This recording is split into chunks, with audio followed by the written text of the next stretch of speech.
2023 is coming to a close, and I thought it would be a good time to check in on the Walking Dead franchise as a whole and do a year in review of 2023. It's been a mixed year for the franchise, a big year for the franchise considering that this is the first year since the original flagship show concluded its run with season 11. So there's a lot of new spin-offs coming out. It's been a busy year for the franchise, but it's the best of times and the worst of times because there's been high points and a lot of lows, unfortunately. So we're going to break down each aspect of the franchise. We had comics coming out, we had video games coming out, we had TV shows coming out, and it's honestly been all mixed. There's good and bad.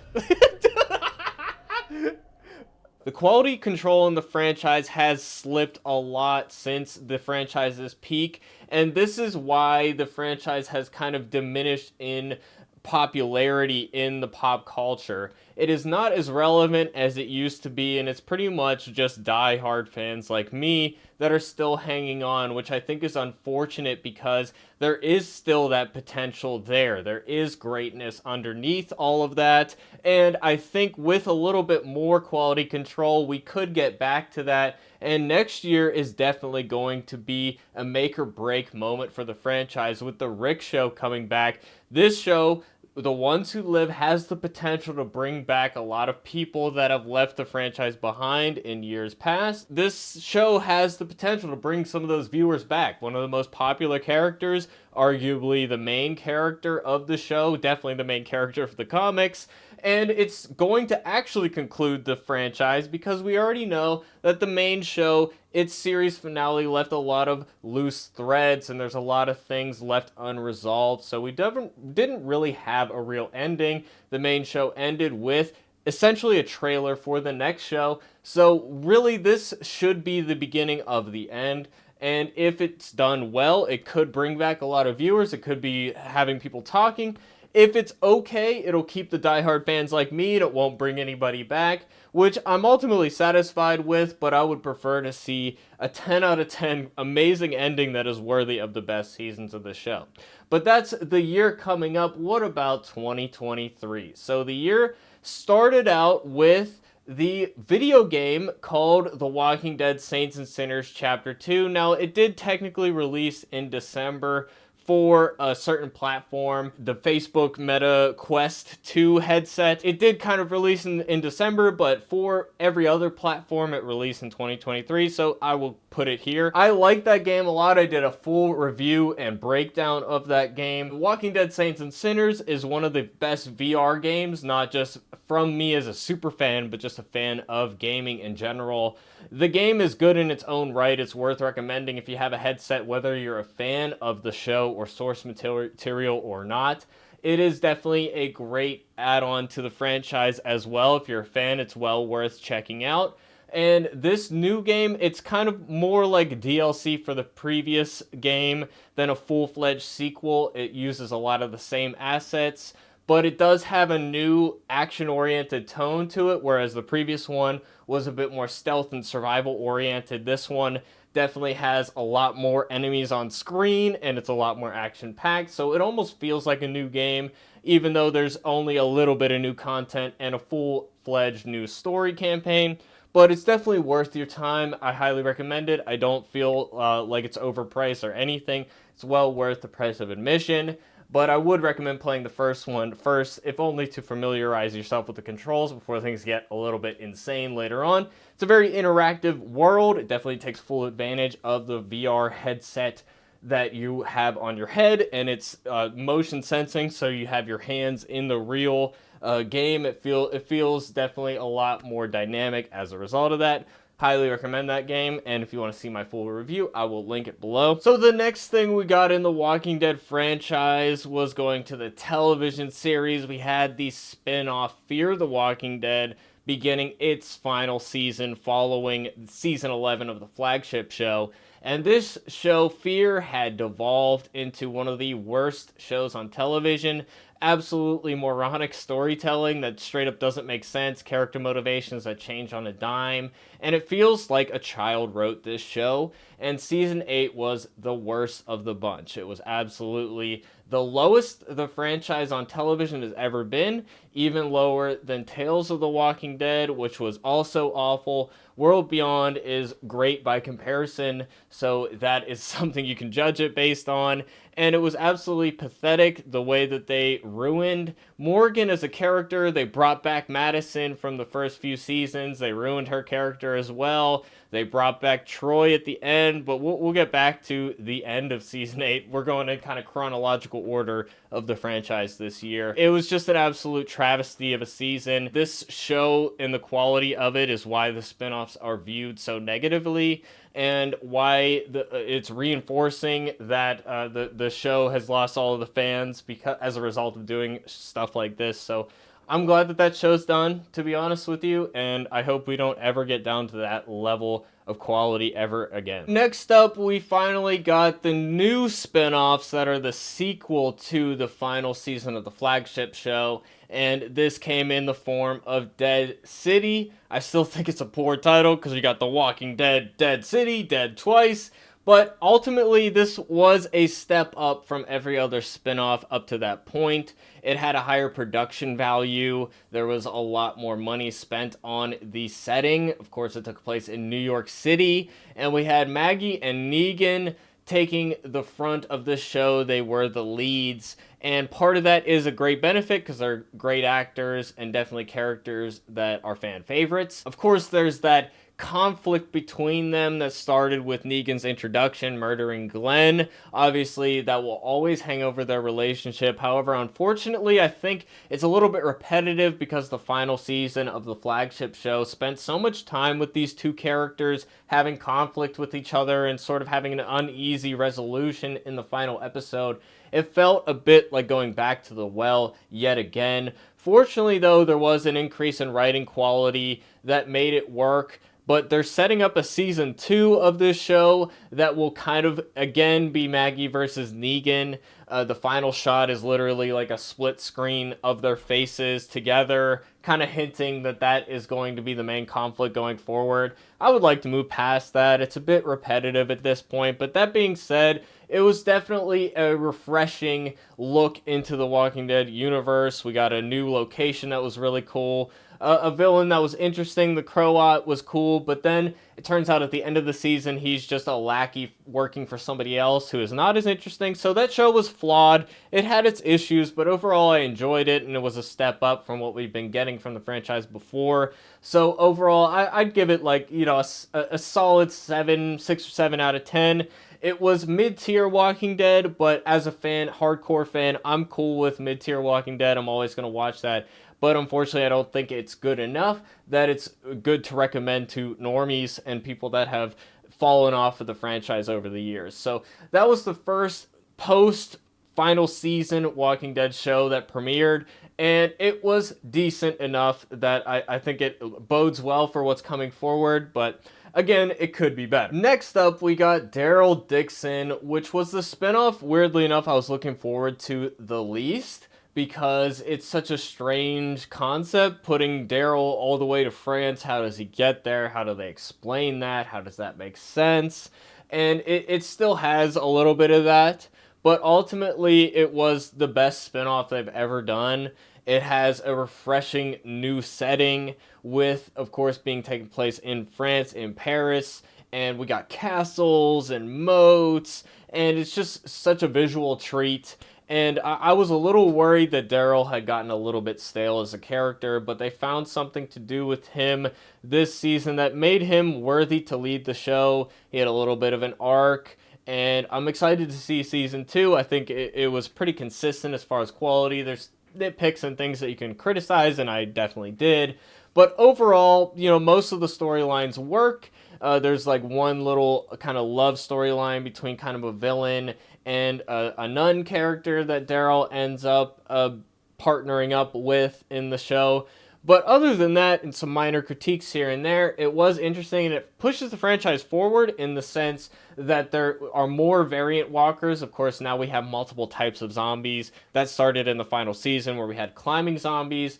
It's a bit of a gimmick, and it feels a little bit kind of desperate and getting away from what The Walking Dead is meant to be about, a little bit avoiding what the comic books were about. We're never going to get into the origin. We're not going to have different types of zombies. It's a human story first and foremost. That's what The Walking Dead comic was about. The show is now trying to add a little bit of these gimmicks in, and it's a mixed bag overall, I would say. It seems like they're doing that so that we can extend the universe more and push it out and just keep things a little bit more fresh. So I'm willing to go there if they're going to do something interesting with it. But in this show did have a little bit of payoff where we had acid zombies that burn you when they touch you.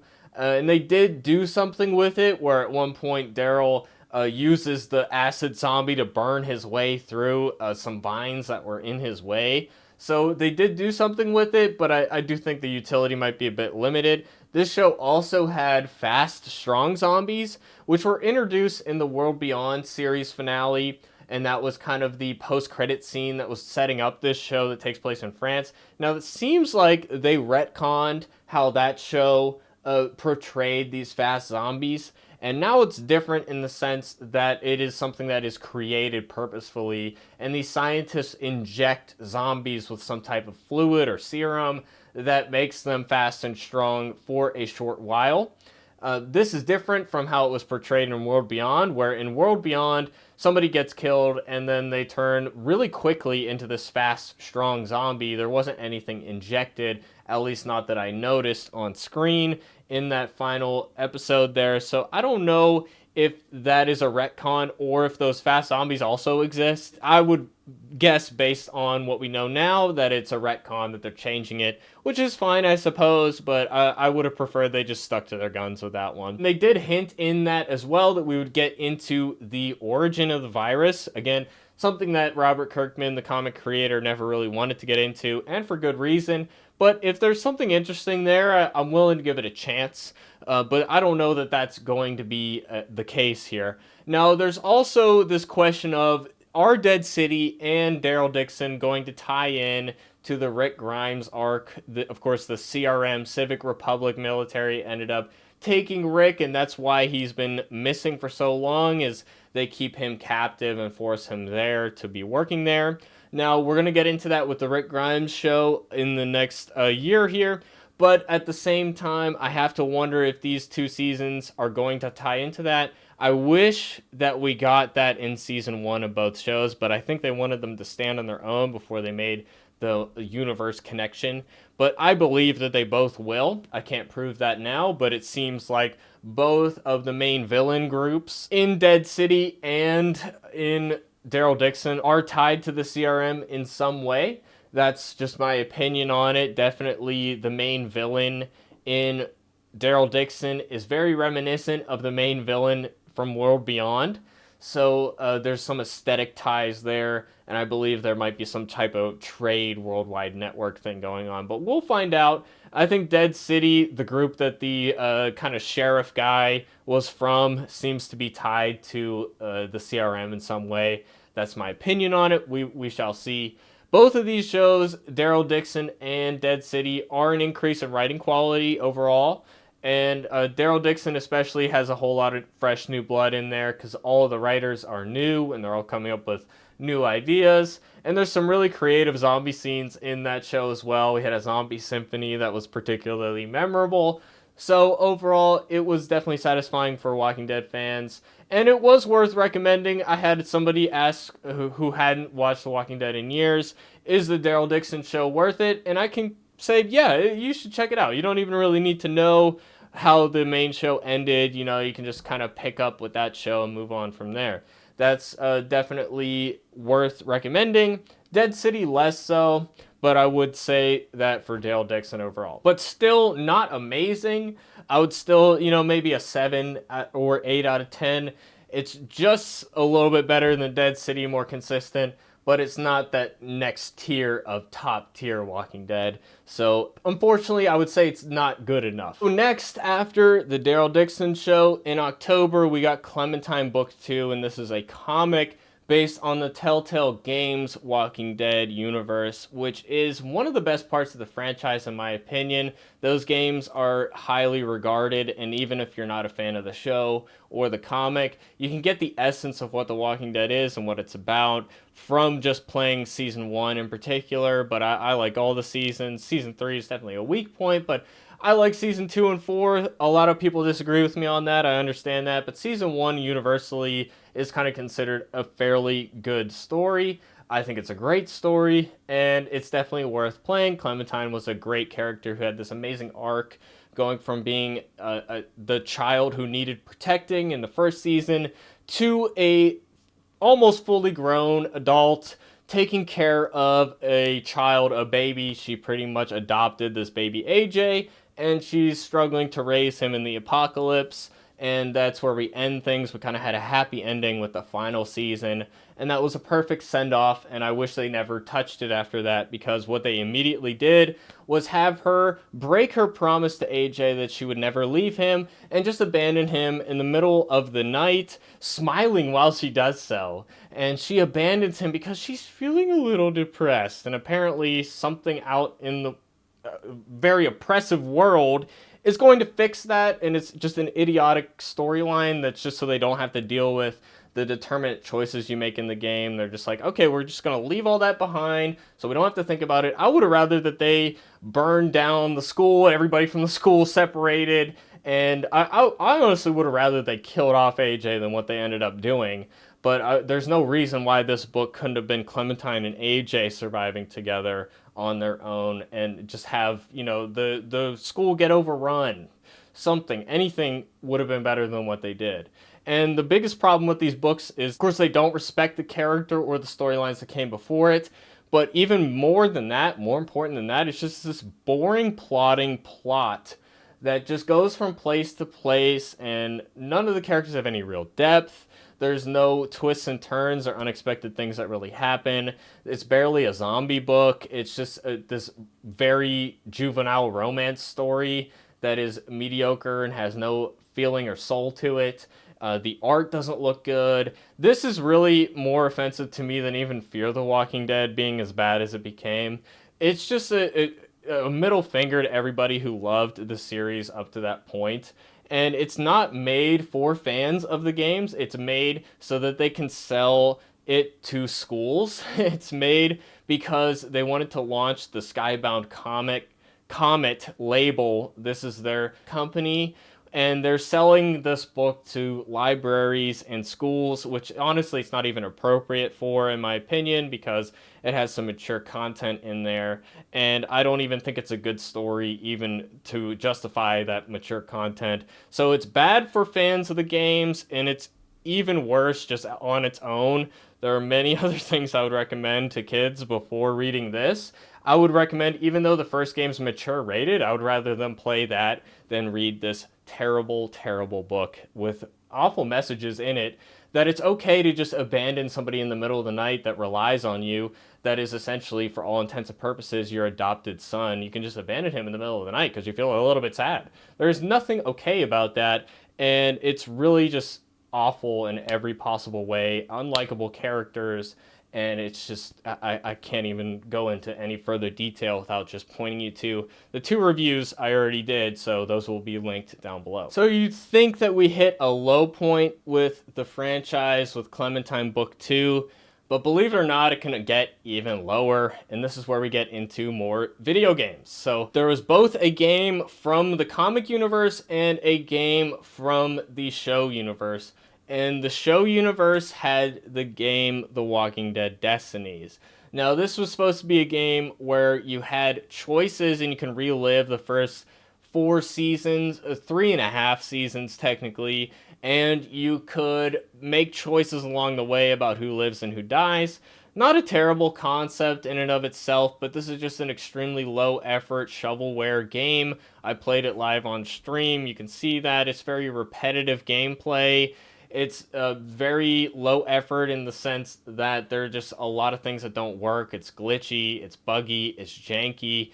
Even the zombies don't look good. There's essentially 2 or 3 zombie models copied infinitely, and they even have a lot of the same clothes on. They have the same animations over and over. The characters from the show that are in it, a lot of them are cut out. The ones that are there look ridiculous, laughably bad. The graphics look straight out of it's more dated than the show itself, so it looks like it came from the PlayStation 2 era, and even back then it would have been considered dull and repetitive. This really is the lowest of the low that the franchise can get, and you have to blame AMC for allowing this to happen. This is made by Game Mill Publishing, is the publisher who makes these games. And they essentially get these licenses from big companies, including Rise of Kong, which was also this year, one of the worst games of the year as well.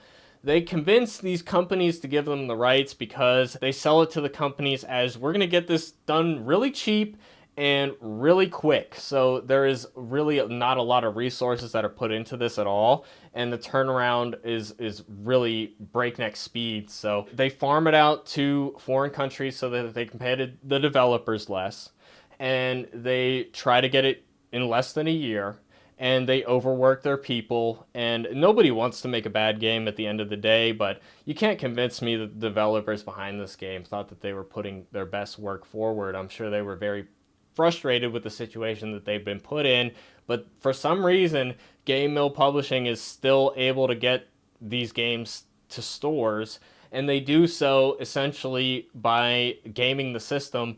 They don't have any good games at all for the most. There's like 1 or 2 that are okay, but for the most part, they just subside on having a famous name on the cover, and that's what enables them to make any money whatsoever. So they're coasting on the shoulders of giants that they don't deserve to be.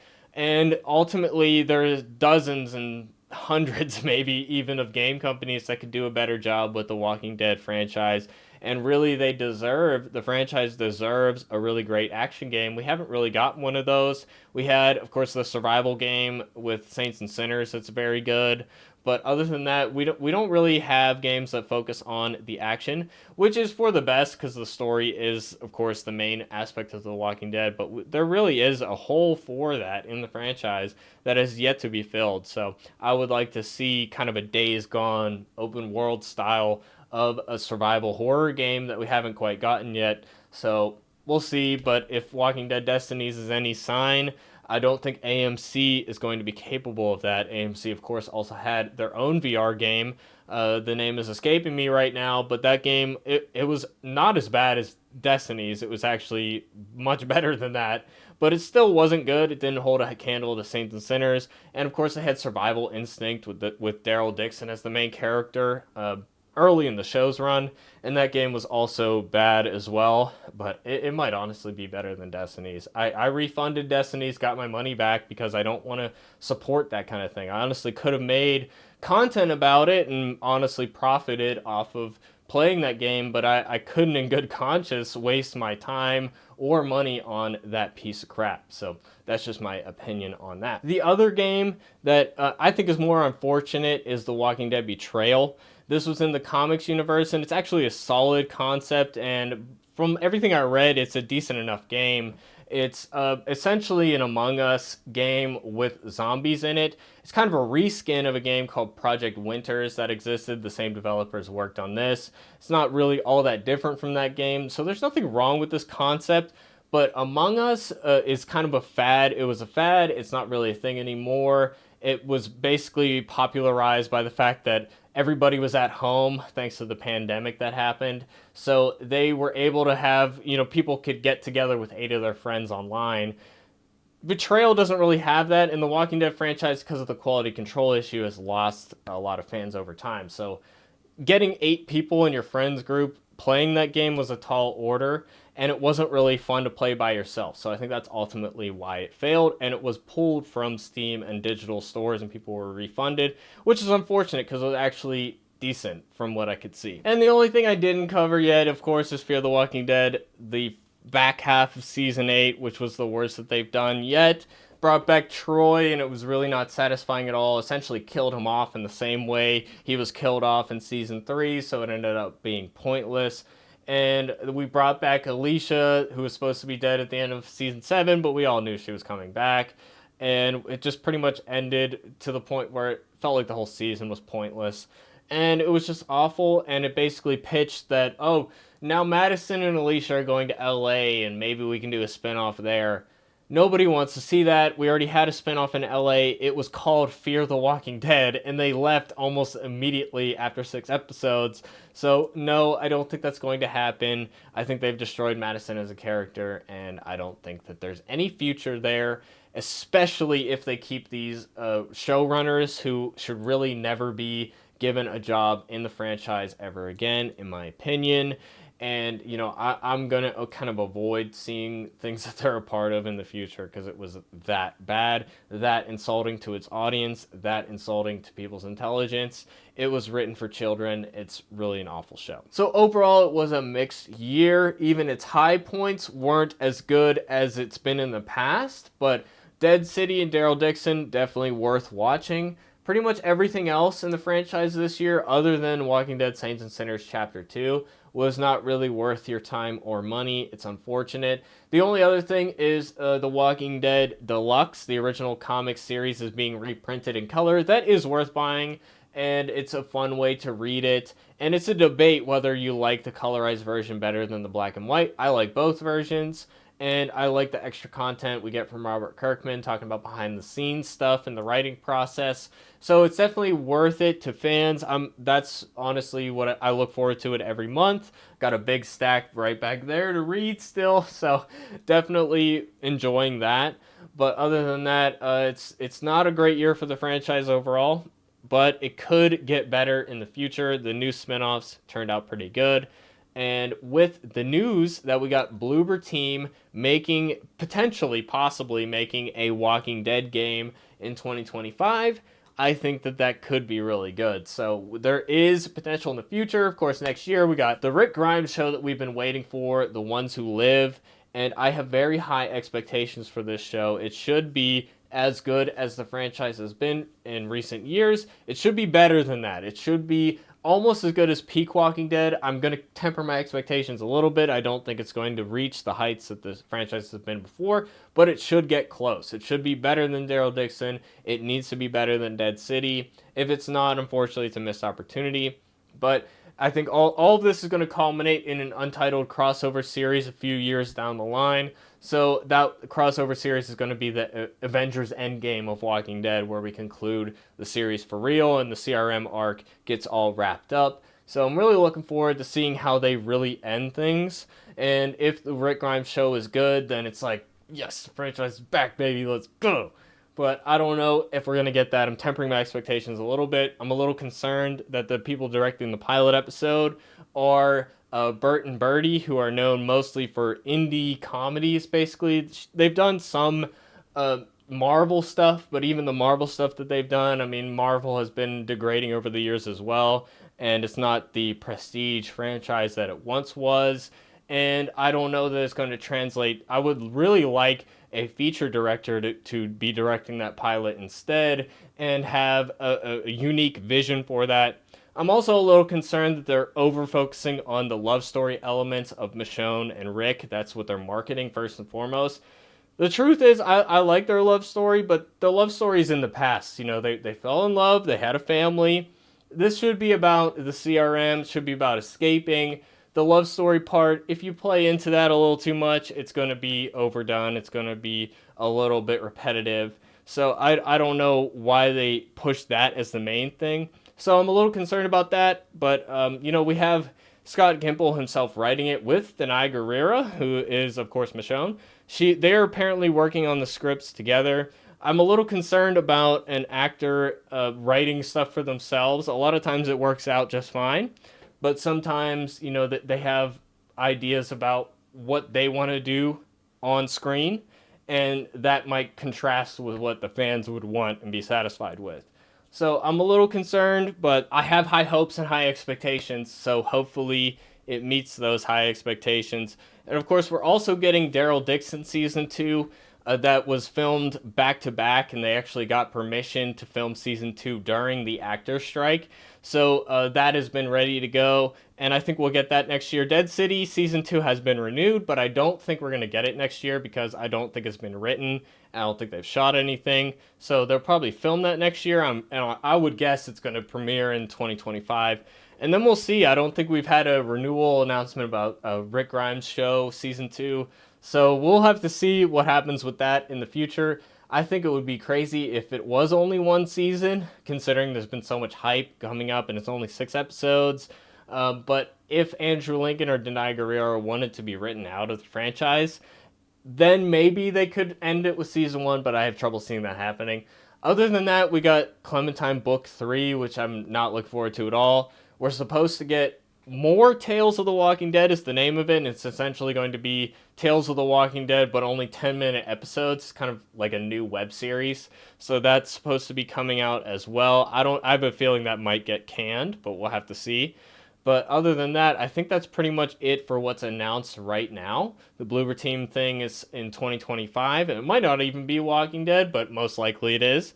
But other than that, I mean, that's what we have to look forward to. So that's the year in review 2023. Let me know what you guys think in the comments section. Do you guys think it's going to get better from here? What do you think should be done? Should we finish the CRM arc and then kind of wrap it up? Or do you want to see the franchise continue? Do you want to see great video games? I just want a little bit more quality control. That's what I want more than anything. But let me know what you guys think in the comment section below. And high hopes for Rick Grimes in The Ones Who Live. Let me know what you guys think. And I'll see you guys in the next video. Thanks for watching, everybody. Peace out.